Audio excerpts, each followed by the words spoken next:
It was time to make an end of this nonsense. You came to us from the VADs after the end of the war, and I know you have been at the front. You are a good nurse, but mistaken in your attitude towards this silly affair. As I said previously, I regret this incident, but I can do nothing more for you here. However, I have written an excellent reference for you. I believe you should be able to find another post quite easily." The angry protest died unspoken on Jessie's lips, and she turned to leave. So that was that then, she thought, leaving Matron's office with the reference in her pocket, and Matron's good wishes echoing hollowly in her ears. She had always known this could happen when she made her complaint. It was the way of things, as her aunt had warned her. "You can't win against them," Aunt Elizabeth had told Jessie over their supper of cocoa and homemade seed cake only a few days earlier. "Believe me, the establishment have it all sewn up between them. Keep your mouth shut, and make sure you're not the one he catches off guard. That's my advice to you." Jessie had laughed. "Oh, he doesn't bother with me. He likes them young.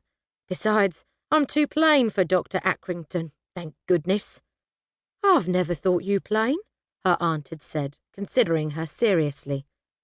"You used to look attractive when you bothered, Jess. You've lovely hair if you didn't scrape it back like that." "I'm 26, plain, and any interest I had in looking nice ended a long time ago," Jessie had replied. "I'm a good nurse, and as long as I look clean and tidy, that's all that matters." "I know you loved Robert," her aunt had said, and there had been sadness in her eyes as she'd looked across the scrubbed pine table at Jessie. She'd witnessed her niece's grief, listened to her sobbing in the night long after it was over.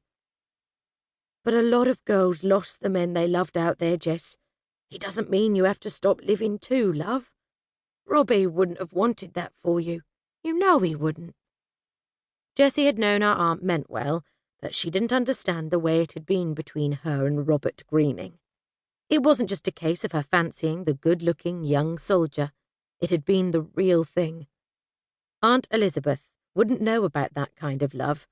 She'd married to escape the slums she'd been born in, settling for an older man with a nice little business. Harold Pottersby had died after 6 years of marriage, which for him had been happy enough. His wife was a good cook and a kind woman, leaving Elizabeth with a worthwhile sum in the bank, as well as the house and bakery. "Don't you ever miss Harold?" Jessie had asked suddenly as she'd sipped her hot drink. "You've never thought of marrying again, have you, Auntie?" "One man was good enough for me," Elizabeth had replied, and then she'd laughed, realizing she'd fallen into the trap. "But you're still young, Jessie, love. I was much older than you are when I married. You shouldn't shut out the world. You could marry Archie Thistle tomorrow if you wanted, and then you wouldn't have to work at all." "Oh, Auntie!" Jessie cried and pulled a face. "Archie is a dear, but 50 if he is a day. You know I would never think of marrying him. Besides, I don't want to marry anyone. I'm quite happy being a nurse." "That bookshop of his must be worth a tidy sum," her aunt had speculated shrewdly, unwilling to leave the subject of a man she considered highly suitable to be her niece's husband. "It's a prime site on that corner, and if they ever develop this area, he could sell that property for a fortune." Now, collecting her possessions from her locker in the nurse's rest area, Jessie recalled her thoughts to the present and frowned as she wondered what she was going to do next. Nursing had seemed the obvious thing after Robert was killed in Belgium. It was only her dedication to the patients that had kept her going after she'd received the telegram telling her that her darling Robbie was dead.